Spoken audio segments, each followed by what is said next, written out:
Everybody, welcome to Brit Pop's Reaction Hello. with me, BP1 and BP2. We're here with the Star-Spangled Banner, as you've never heard it before. Right. Now, obviously we've been sort of starting to do spin-offs for the US, and this was a big one for us to check out, to learn more about it. Obviously, you know, the US national anthem, inspired by yours truly, I think, the flag. So it'd be interesting to see what this video is about. Has been recommended to us from our American friends, so thank you very much for that. What do you know much about this, or not really, before we start? Not really. I mean, as you mentioned there, it was inspired by the US flag with 15 stars and 15 stripes at the time, flying triumphantly above the fort during the US victory of the defense of Fort Henry in September the 14th, 1814. Oh. I don't know where I just got that info from. It's all up there, mate. Yeah. I had it down there. It's in those grey bits, isn't it? It's in there, yeah, in the old bits there. Look. All right. Well, let's watch it. See what we think. Okay, see what it's all about. It's not the Jimi Hendrix version, is it? I believe not. No, it says you've never heard it before, so. Okay.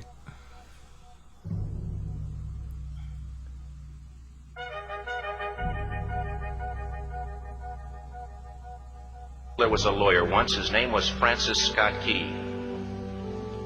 He penned a song that I'm sure you're aware of. You've seen it. It's in most hymnals throughout our churches. It's called the national anthem. It is our song as an American. We go, however, to a ball game. We stand in our church services and we sing the words of that song, and they float over our minds and our lips, and we don't even realize what we're singing. Most of us have memorized it as a child, but we've never really thought about what it means. Let me tell you a story. Francis Scott Key was a lawyer in Baltimore. The colonies were engaged in vicious conflict with the mother country, Britain. Because of this conflict and the protractedness of it, they had accumulated prisoners on both sides. The American colonies had prisoners and the British had prisoners. And the American government initiated a move. They went to the British and they said, let us negotiate for the release of these prisoners. Okay. Yeah. They said, we want to send a man out to discuss this with you. They were holding the American prisoners in boats about 1,000 yards offshore. And they said, we want to send a man by the name of Francis Scott Key. He will come out and negotiate to see if we can make a mutual exchange. On the appointed day, in a rowboat, he went out to this boat and he negotiated with the British officials. And they reached a conclusion that men could be exchanged on a one-for-one basis. Okay. Francis Scott Key, jubilant with the fact that he'd been successful, went down below in the boats, and what he found was a cargo hold full of humanity, men. Right. And he said, men, I've got news for you tonight. You're free. He said, tonight I have negotiated successfully your return to the colonies. He said, you'll be taken out of this boat, out of this filth, out of your chains. As he went back up on board to arrange for their passage to the shore, the admiral came and he said, we have a slight problem. He said, we will still honor our commitment to release these men, but it'll be merely academic after tonight. It won't matter. Right. And Francis Scott Key said, what do you mean? Mm-hmm. He said, well, Mr. Key, he said, tonight we have laid an ultimatum upon the colonies. Your people will either capitulate and lay down the colors of that flag that you think so much of, or you see that fort right over there, Fort Henry? He said, we're going to remove it from the face of the earth. He said, how are you going to do that? He said, if you will, scan the horizon of the sea. And as he looked, he could see hundreds of little dots. And he said, that's the entire British war fleet. Oh, wow. He said, all of the gunpowder, all of the armament is being called upon to demolish that fort. Oh, wow. What a story, mate, isn't it? Yes. One that I'd never thought of. I mean, I know, you know, going back into the 1800s, the obviously the British Empire and the British, you know, where we were all over the world. Yes. But we've got such a fantastic relationship with the US now. It's hard to think that there was a time Yeah, when we were sort of taking them on and Well, yeah. Obviously, it's obviously chucking our past. weight So thank around. God now we're all friends. Yeah, hopefully, yeah. But yeah, it's quite a hard watch actually because I don't. There's a few things I watch about the British from years and years and years ago that I don't agree with. Yes. But you know, it's a hard one. So yeah, all right. Yeah, so as I mentioned, so this was the defence of the Fort McHenry on September the 14th, 1814. And so happens it is actually September the 14th today. It's not. It It is. is. This. Do you know what? This has happened a few times. How September funny the is that? 14th. Yeah. Mate, there's something, isn't there? Why have we done very it? strange. How very strange is that? So That is so weird. we'll get it and we'll post it out as soon as possible. Yeah, on well, the day, right, so. we'll try and get it out tonight. Yep. So there you go. I mean, it is a hard watch, and like you say, I mean, I must admit that Admiral did look a bit like matey from QI, didn't he? You you have to put the picture up there. I know who you're on about. Yeah. Who? Fry. Oh, Stephen Fry. Oh, okay. They always do, don't they? They always do, yeah. All right, Brilliant. let's keep going then. It will be here within striking distance in a matter of about 2.5 hours. He said the war's over. These men would be free anyway. Yeah. He said, you can't shell that fort. He said, that's a large fort. He said, it's full of women and children. He says, it's predominantly not a military fort. Mm-hmm. He said, don't worry about it. They said, we've left them a way out. And he said, what's that? He said, do you see that flag way up on the rampart? He said, we have told them that if they will lower that flag, the shelling will stop immediately. And we'll know that they've surrendered, and you'll now be under British rule. Francis Scott Key went down below and told the men what was about to happen. And they said, how many ships? He said, hundreds. The ships got closer. Francis Scott Key went back up on top and he said, men, I'll shout down to you what's going on as we watch. As twilight began to fall, and as the haze hung over the ocean as it does at sunset, suddenly the British war fleet unleashed. He says the sound was deafening. There were so many guns that there were no reliefs. He said it was absolutely impossible to talk or hear. He said suddenly the sky, although dark, was suddenly lit. And he says from down below, all he could hear the men, the prisoners, saying was, tell us where the flag is. What have they done with the flag? Is the flag still flying over the rampart? Tell us. 1 hour, 2 hours, 3 hours into the shelling. Every time the bomb would explode and it would be close to the flag, they could see the flag in the illuminated red glare of that bomb, and Francis Scott Key would report down to the men below, it's still up. It's not down. The Admiral came and he said, your people are insane. He said, what's the matter with them? He said, don't they understand this is an impossible situation? Francis Scott Key said he remembered what George Washington had said. He said the thing that sets the American Christian apart from all other people in the world is he will die on his feet before he'll live on his knees. Yeah, okay, yeah. The Admiral said, we have now instructed all of the guns to focus on the rampart to take that flag down. Gee. He said, we don't understand something. Our reconnaissance tells us that that flag has been hit directly again and again and again, and yet it's still flying. We don't understand that. But he said, now we're about to bring every gun for the next 3 hours to bear on that point. Francis Scott Key said the barrage was unmerciful. All that he could hear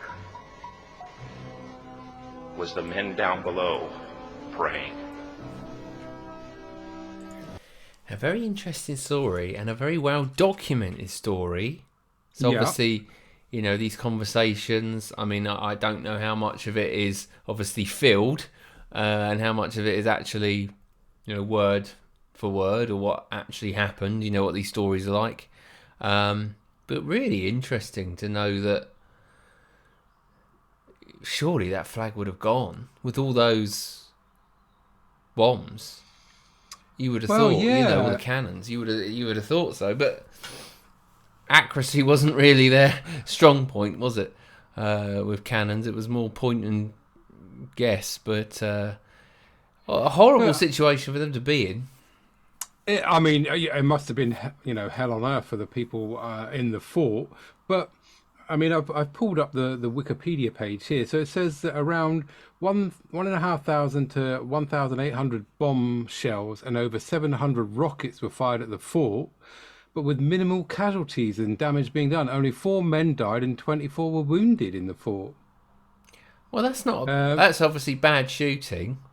Well, it says here that obviously the ships were forced to fire from the maximum range to stay out of the range of the fort's cannons. If they'd have come any closer. See. So, you're basically just chucking big lumps of metal at a fort from miles away, aren't you? From a long distance. So accuracy in it, and as you say, and I guess after it said 3 hours, that the guys on those ships must have been flagging as well towards the end. So it's probably getting a bit sloppy But, I would imagine so. Yeah, like you say, I suppose it was just a cannonball, isn't it? At the end of the day.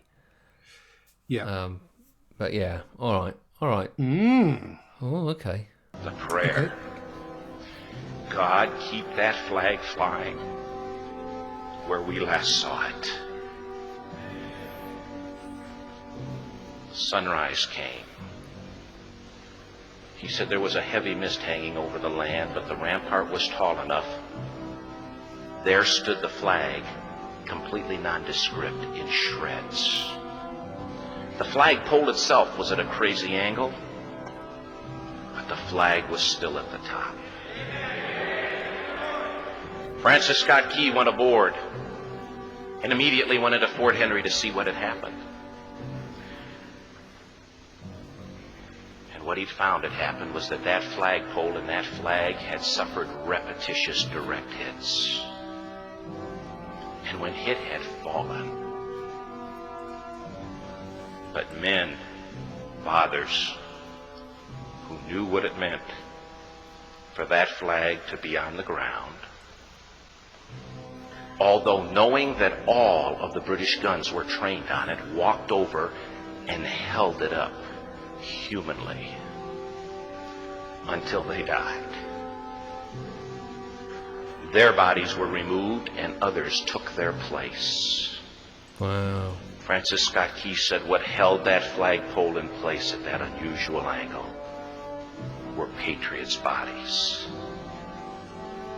He penned the song, "Oh, say can you see by the dawn's early light what so proudly we hailed at the twilight's last gleaming?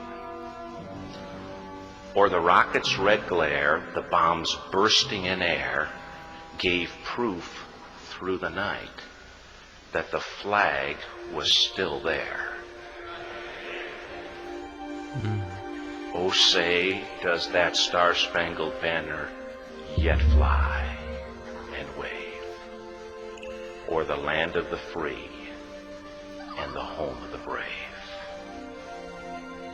The debt was demanded. The price, it was paid. Oh, say, can you see? I'm going to stop it there and we'll replay that. Okay. Yeah, wow. It's hard. I mean, I'm not even an American. And it's quite a hard slog, isn't it, really? To what? I mean, like, you know what I mean? Yeah. Being British, Yeah. it's quite an emotional sort of thought to think that people were holding the flag up. I mean, that's in that situation, you know, you've got to have an immense mindset, knowing that, you know, you're dead. Basically, you're just holding it until you get hit. Yeah, I mean that's exactly where all the firepower is trained on. So yeah, very very interesting. I mean, again, you know, from the reading of the WhatsApp to sorry, the Wikipedia to WhatsApp. Wikipedia What's saying that it? it was only 4 men died and 24 were wounded in the fort. I'm not quite sure what numbers they're talking about as to what the man's recounting on the story here.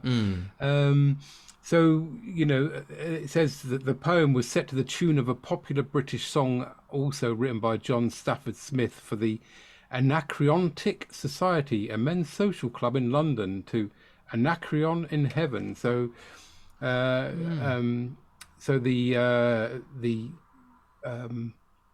poem was written by Francis Scott Key and then set to the tune of an English song or a British song.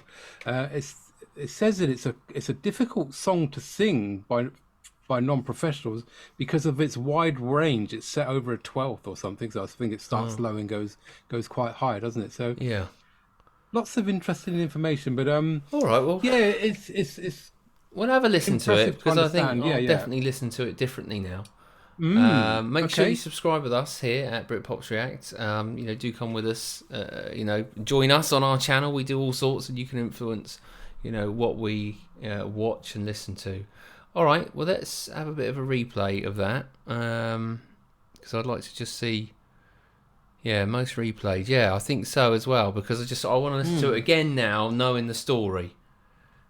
And hearing it in its full. I didn't even know it started off as "Oh say can you see." I thought it was "Oh sake." Yeah, There you go. well, there you go. It just so. I mean, you know, the Americans win enough, watch enough Olympics and stuff. Yeah. You know, to know they win quite a lot of medals. It's played every time. All right, let's listen. Oh, say, can you see by the dawn's early light what so proudly we hailed at the twilight's last gleaming, whose broad stripes and bright stars through the perilous fight. Fight or flight. As I say, fight, isn't it? Ramparts we watched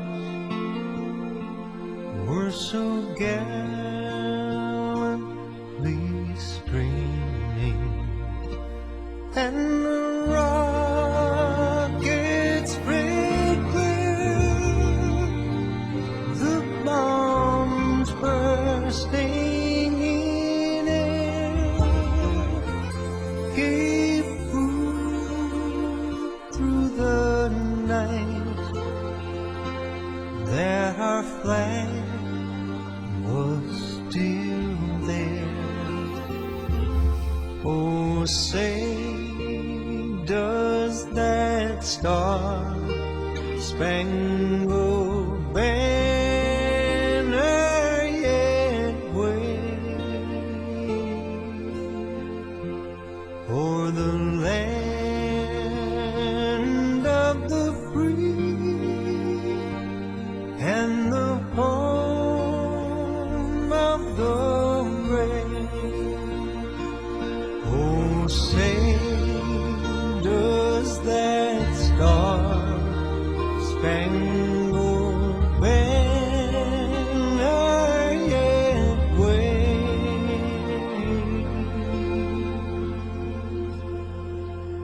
o'er the land